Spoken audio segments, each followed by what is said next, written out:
అంతర్జాతీయ మహిళా దినోత్సవం సందర్భంగా నాచారం రాఘవేంద్ర నగర్లో మహిళా చైతన్యం వెల్లివిరిసింది. కాంగ్రెస్ పార్టీ నాయకురాలు భావన గౌడ్ ఆధ్వర్యంలో మహిళా దినోత్సవ వేడుకలను అత్యంత అంగరంగ వైభవంగా నిర్వహించారు. స్థానిక మహిళలతో కలిసి ఆమె కేక్ కట్ చేసి శుభాకాంక్షలు తెలియజేశారు. మహిళలు అన్ని రంగాల్లో రాణించాలని, ఉన్నత శిఖరాలను అధిరోహించాలని భావన గౌడ్ ఆకాంక్షించారు. కాలనీల్లో మహిళలు ఎదుర్కొంటున్న ఏ చిన్న సమస్యనైనా తమ దృష్టికి తీసుకొస్తే వాటి పరిష్కారానికి తక్షణమే కృషి చేస్తానని భరోసా ఇచ్చారు. అంతర్జాతీయ మహిళా దినోత్సవం సందర్భంగా ఇక్కడ కాలనీలోకి వచ్చి రాఘవేంద్ర కాలనీకి నేను మహిళలు కలిసి కేక్ కట్ చేయడం జరిగింది. ఎందుకంటే మహిళలు ఉన్నత స్థాయిలో ఉండాలనే నా ఆకాంక్ష. మహిళలు ఏ రంగంలోనైనా ముందుకు పోవాలనే నాది పట్టుదల. ఎందుకంటే మహిళలు కాలనీ వాసులు అందరూ వచ్చి ఇక్కడికి నన్ను ఆహ్వానించారు. నేను అలాగే వాళ్ళని తీసుకొని కేక్ కట్ చేయడం జరిగింది.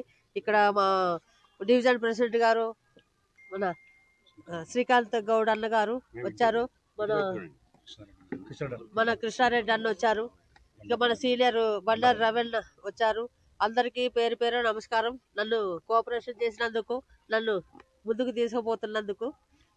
ఇందు మూలంగా నేను ఇక్కడ ఈ కాలనీలో ఏం జరిగినా, ఏ పని పెండింగ్ ఉంది, ఏది వాళ్ళకి ప్రాబ్లమ్స్ ఉన్నాయి, అవన్నీ చూసి నేను అన్న పరమేశ్వర అన్న దృష్టికి తీసుకెళ్ళి ఆ పనులు చేయించగలుగుతానని నేను నమ్ముకొని నేను మీకు ఇస్తున్నాను. ఈ